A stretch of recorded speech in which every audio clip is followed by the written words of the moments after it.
Hi, and thanks for taking some time to watch today's Connect video. It's Tuesday, February 24th, and my name is Steve Van Clay. I'm the lead pastor here at Canyon del Oro Bible Church here at the Canyon.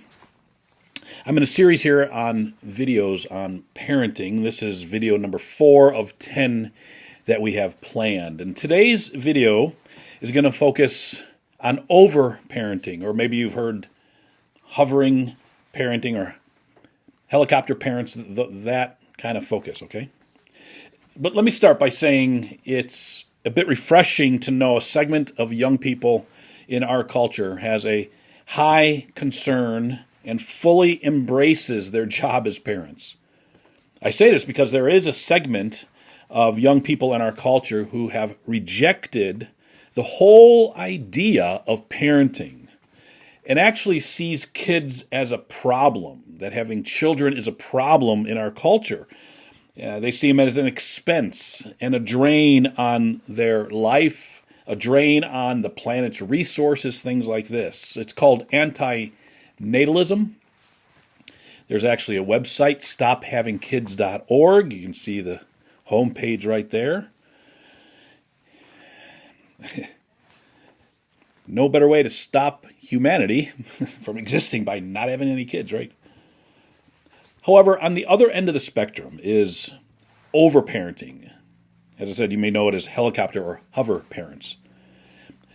I think this is certainly a better position than a rejection of kids and of families, but there are some problems with overparenting that I hope to discuss here and hopefully give a little better way forward here.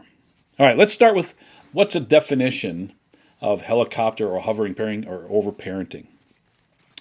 Here's one definition. To helicopter mother or parent is to hover over others with the intent of controlling them and or the circumstances surrounding them. So you're so always on top of it, right? Another study defined it this way. Excessive levels of involvement, control, and problem solving dispatched seeming in the service of the child's well-being. All right, so this is often called overparenting. It's a relatively new phenomena in parenting, actually. So there's not a bunch of research and studies to reveal the long-term benefits or harms of overparenting. A Psychology Today article discussing this topic highlights the research being done right here in Tucson, Arizona, by Chris Segren at the University of Arizona. He's leading a charge in this area of study along with some colleagues at Cal State, at the Cal State Chico campus and also at Keene State College. They've already been able to show that overparenting young adults breeds narcissism and poor coping skills. And having ineffective coping skills amplifies anxiety and stress, is what the article states. Overparenting, though, is done with the parent's full intent to do what's best for the child. They're trying to do what's best for the child, right? It's more than trying to make sure your child doesn't get hurt when they're playing, right? Or making sure they wear all the padding needed and the helmets, and if they ever ride a bike or if they ever get, God forbid, on a skateboard, right? Overparenting encompasses a desire to protect your kid, but it also is due to a parent's fears related to having a babysitter or even putting a child in a nursery at church or in a Sunday school class with the other kids or having them start school with other kids. However, despite the motivation behind overparenting, grim forecasts are given for kids that are overparented, right? They can develop depression, anxiety, poor performance in school, have difficult financial issues. In our article, Helicopter Parenting, It's Worse Than You Think, psychologist Hera Estroff Morano says, quote, when we eliminate risks for our children, we will rob kids of self-sufficiency, close quotes. See, when you remove all the risks, or most of the risks, or decisions, which could lead to risk, right, from your kids, they never learn how to make decisions. They never learn how to apply wisdom. They never learn how to judge situations and whether or not they should avoid a situation or engage with it, right? They never learn that.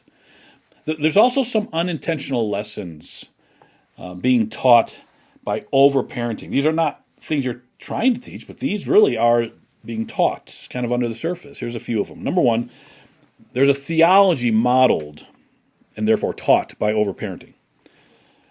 The theological lessons which are implied by over-parenting is that God is not faithful. God is not capable. God is not aware. God is not a refuge. He's not trustworthy. He's not a protector. And so on and so on. Proverbs 14 says this, verse 16. One who is wise is cautious and turns away from evil, but a fool is reckless and careless. Right? So, yeah, we should always have a sense of caution. We don't go through life just without any concerns or without any regard for what might, a negative thing that might be there. Sure, we should protect, but wise is cautious, right?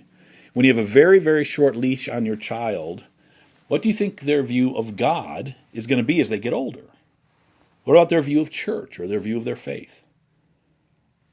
And then there's the dangerous desire of eliminating risk, this dangerous desire to try and eliminate all risk in life. Now, of course, we associate risk with issues of safety. And obsession with safety is not healthy. I say obsession with safety. I'm not saying we should be unsafe, but an obsession with safety is not healthy. Safety has become an idol for many in our culture. Many within the church have this idol of safety. Just think about the great men and women of the faith that we read about in Scripture. Did they avoid all risk? Did they live with a safety at all costs mentality? No. Think of Abraham, right? He obeyed God and he leaves his home even though he didn't know the destination. That's a huge risk, right? He's leading his whole family to a place he doesn't know where he'll end up, right? What about Moses? He confronted Pharaoh, demanded the release of the Hebrew people. When no other soldier would accept the risk, David stood up and accepted the risk because he knew that God was on his side, that God would give him the victory over Goliath. Peter took a huge risk when he stepped out of the boat on the Sea of Galilee. We could go on, but I hope you get the point here. Instead of being risk adverse, we need to be wise risk takers. Who is governing your mindset about parenting? Are you parenting from a place of fear and worry, or a place of confidence in God's provision and care?